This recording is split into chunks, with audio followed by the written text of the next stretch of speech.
Hello and welcome to this professional learning segment on co-planning. My name is Dr. Derek Riddle. I am an assistant professor here at CSU Stanislaus in the Department of Teacher Education and specifically work in the single subject credential program. The twofold purpose of this training is to provide you with an understanding of the components of co-planning so that you may apply this framework to your own efforts at co-planning and to self-assess your efficacy towards effective co-planning.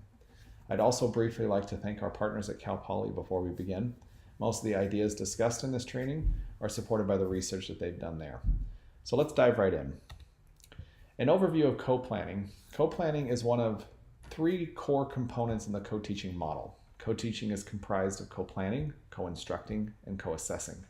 This particular training will focus on co-planning. There are 5 categorical foci of co-planning, and they are content, discourse, tone, stance of co-teacher or co-teachers, and productivity.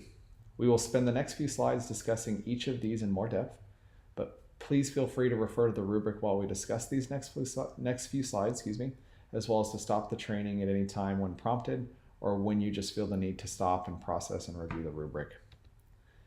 So under the content focus of co-planning, there are 4 sub-criteria, and they are utilizing planning practices, discussing discipline-specific content, establishing co-instructing roles and responsibilities for the upcoming lesson, and a discussion of lesson logistics. To provide clarification of each of these sub-criterion or criteria, let me provide an example of each.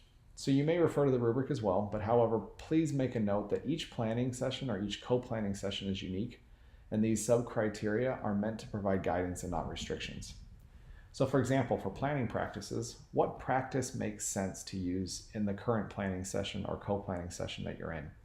So for example, maybe you're planning the whole unit and need to use backwards design, or maybe you need to plan the next lesson plan and be more focused on data from the prior lesson or on student needs. Planning practices help focus the co-planning session. It's also important to engage in discipline-specific content knowledge, or what Schulman refers to as pedagogical content knowledge. You need to discuss both what content needs to be taught as well as how it should be taught. Third, as co-planning is meant to prepare for teaching the next lesson sequence, you should also discuss what the roles each of you will play in the delivery of the lesson you are planning. Will you both teach? Will you each teach? Or what will each of you teach? How will you teach it and at what time?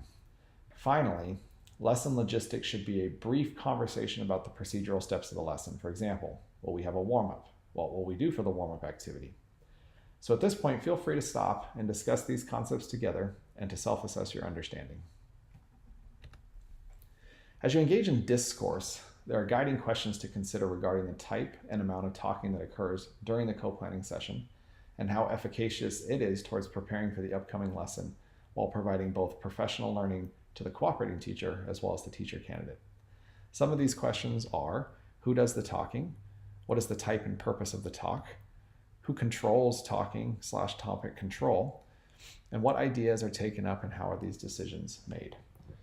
So, however, it's very important to know that efficacy is important to consider when reflecting on these questions. So for example, when asking who does the talking, it's important to also follow up and ask, was it effective? Sometimes one co-teacher needs to talk more in order to create an effective lesson. That's not necessarily meant to say that if that one person did all the talking, that it was an ineffective co-planning session. As long as both parties feel they had opportunities to contribute in meaningful ways is what's important here. The same is true with the type and purpose of the talk. The context will determine the effectiveness of the co-planning session and this sub-criterion. There may be times when you have to inquire more, whereas other situations where you need to make statements as required and as needed. Finally, it's important that both the co-teachers agree to the ideas and decisions made about the plan. And again, please feel free to stop and discuss these concepts together and to self-assess your understanding. While discourse drives the co-planning session, the next 2 criteria speak louder than words.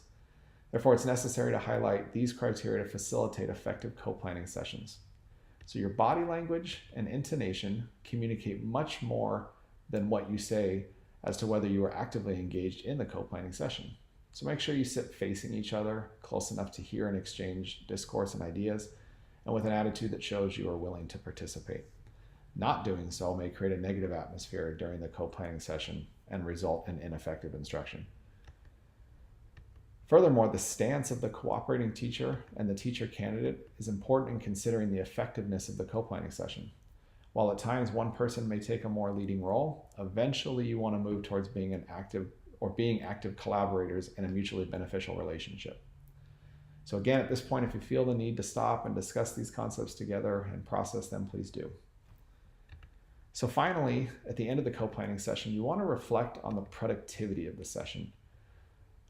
Again, this is a good opportunity to see those other components and to reflect on them and decide, as we follow these guidelines and follow these principles, did we feel like we effectively co-planned together? Did we feel that we both had an opportunity to speak and share ideas and contribute to the plan that's going to eventually be implemented in the co-instructing phase? So to provide you an effective visual model of co-planning, myself and a colleague, Dr. John McFarland, filmed a portion of our own co-planning session to highlight some of the criterion of co-planning. Just to give you some background and context, him and I both teach a class called EDSS 3900. It's Foundations of Secondary Education. And in this particular video, you'll notice that we're going to be talking about an upcoming week when we teach that course and talk about the history of education, which is that topic, and how we're going to go plan for that class that we're going to instruct together.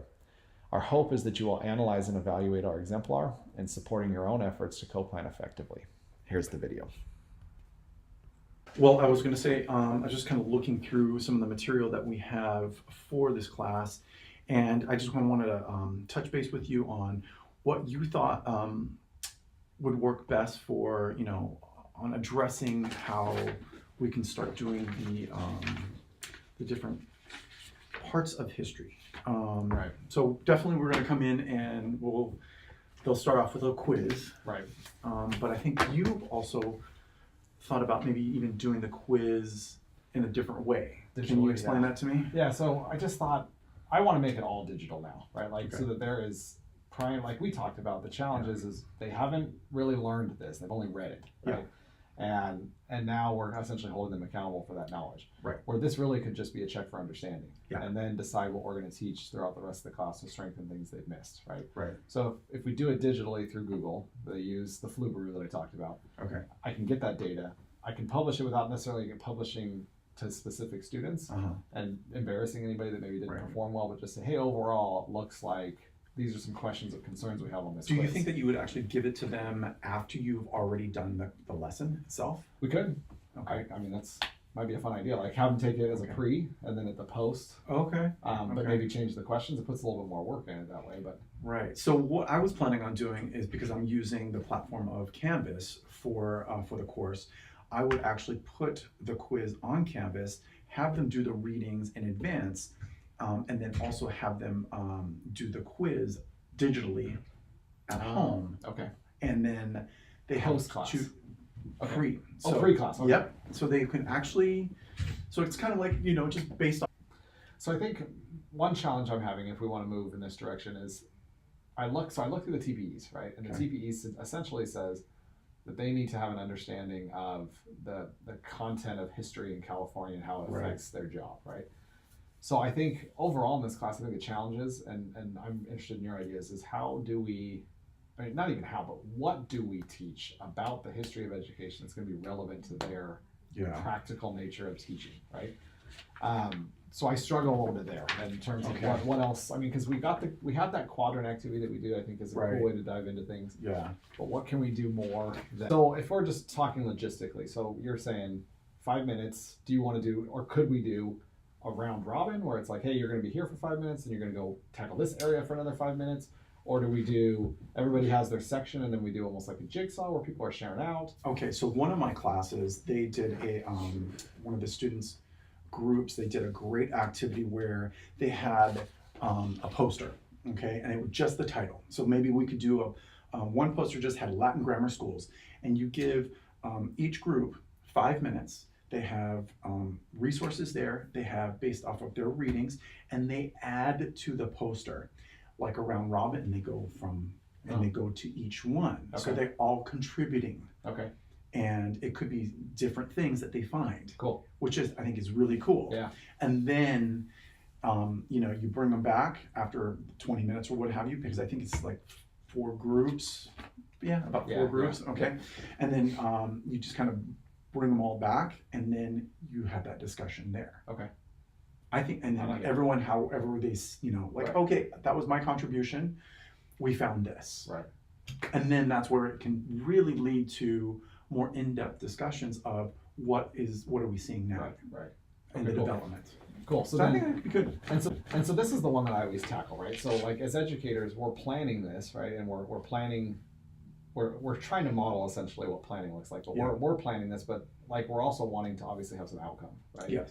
So I think is the last thing is just what is our outcome ultimately from this course, from this particular class, not just the course, Right.